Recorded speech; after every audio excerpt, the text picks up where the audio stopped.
my kitchen. I'm excited to share with you what I consider the single best swap we've made in our kitchen over the past few years, especially as someone raising small children right now. And that is the crown jewel of our kitchen, my grain mill right here. We've started milling our own flour. I don't have an affiliate code for this or anything like that. I really wish I did, because it's the thing I am most trying to talk people into lately, is switching to fresh milled flour. So like I said, it's a grain mill. I put in wheat kernels like this. Can you see that? They're like little kernels of wheat. I put them in there. It comes out as fresh milled flour. Maybe you're aware, maybe you're not. Everyone used to mill their own flour at home, or they would take the grain that they grew to the local miller and get their grain milled fresh. But of course, when they started mass producing food, they needed it to be shelf stable. So of course they couldn't just fresh mill flour and then sell it just as it is. They had to sift it and strip out what are actually the most important parts of the wheat kernel. So these wheat kernels, they're made up of 3 different parts. I actually forget what all of them are called, but basically there's the bran, which is the outside, and then I think it's the wheat and the germ, I want to say, or no, you know what? I don't know. I don't remember the 3 parts. But basically when it's sifted, the parts that are getting stripped out are the most nutritious parts for our bodies. And then what's left is the part that is not as good for us, because that's a part that is more shelf stable.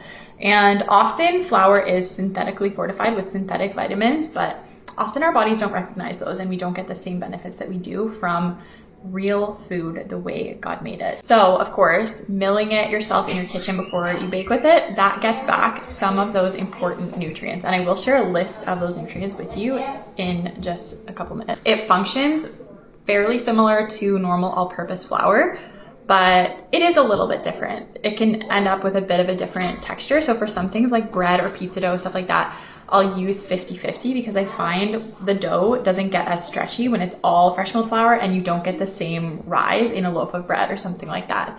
Otherwise though, I have a loaf right here. This one, it is baked in my nice stone loaf pan. These are still my favorite.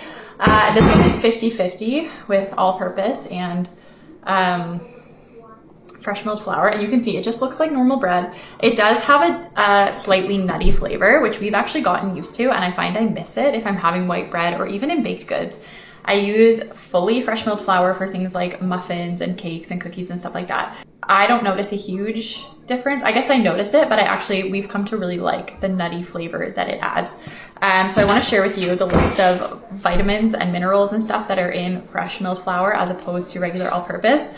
A ton of vitamins, B1, B2, B3, B5, B6, and folate, which is, if you've ever been pregnant, you know they tell you to take folic acid. That's the synthetic form of folate, which is found in lots of foods, but also fresh milled flour. It's also loaded with minerals like iron, magnesium, zinc, phosphorus, and potassium. And then there's other good stuff like fiber, antioxidants, and this is a buzzword lately, protein in your bread when you use fresh milled flour, all those good things. So like I said, this is really important to me as someone raising small children, because we eat a ton of bread in our house. We just got home from church and ate a whole entire loaf of bread between our family. So we eat a ton of bread. We eat a ton of bread products, muffins, cookies. What else? What else do I make with flour? I don't know. Whatever you can think of, we probably eat it. And I love making that stuff from scratch and using fresh milled flour, because then I know that even if at dinner time all my kids eat is their bread, they are getting those good nutrients without me having to stress too hard about it. They are getting those good things. So anyways, you might not want to buy a grain mill. Maybe you don't actually like to bake from scratch and it would be a waste to get a grain mill. But I just wanted to share that with you because it's been such a significant change in our lives. And you will see me baking a lot of things from scratch, a lot of things in my kitchen, and using fresh milled flour. So I wanted to give you that background info in case this is new to you, so that you know what I'm doing when I'm pulling out my fresh milled flour and stuff like that. So the fun thing is, since I rejoined Pampered Chef, I've been realizing they actually have a lot of food kits now. I think last time I was doing it, there wasn't as much food, like pre-made food stuff available. Now there's a pizza dough starter kit. They have what they call a sourdough bread starter kit. I think you basically just add water and oil, maybe something else to these, and then you can bake it right at home in your kitchen. I want you to know there's nothing wrong with that, and that is a great shortcut if that's what you have capacity for right now.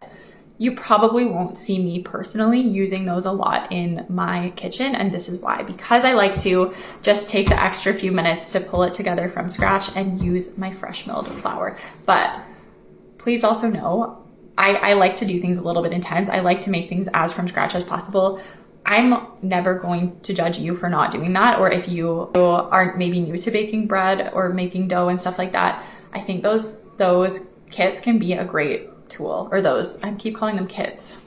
Those starter mixes is what I'm trying to say. So I wanted you to know that. First of all, I've decided this month is going to kind of have a pizza theme. So I will walk you through how I make my pizza dough from scratch. And then also, if you want to have that fresh homemade pizza dough without all the extra steps, the Pampered Chef pizza dough starter, is it called starter? Anyways, there's a bag of it that you add water and oil to. That is available if you want to have fresh homemade pizza without all those extra steps.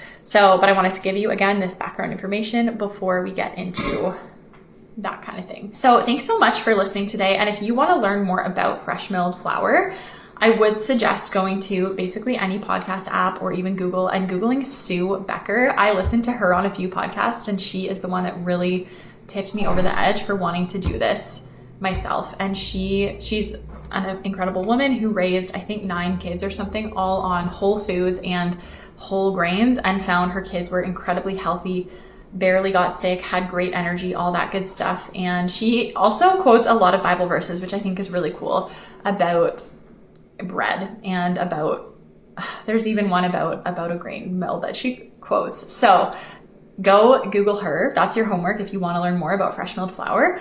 But again, that's something new that we do in our kitchen. So anyways, thanks for watching. Have a great rest of your day.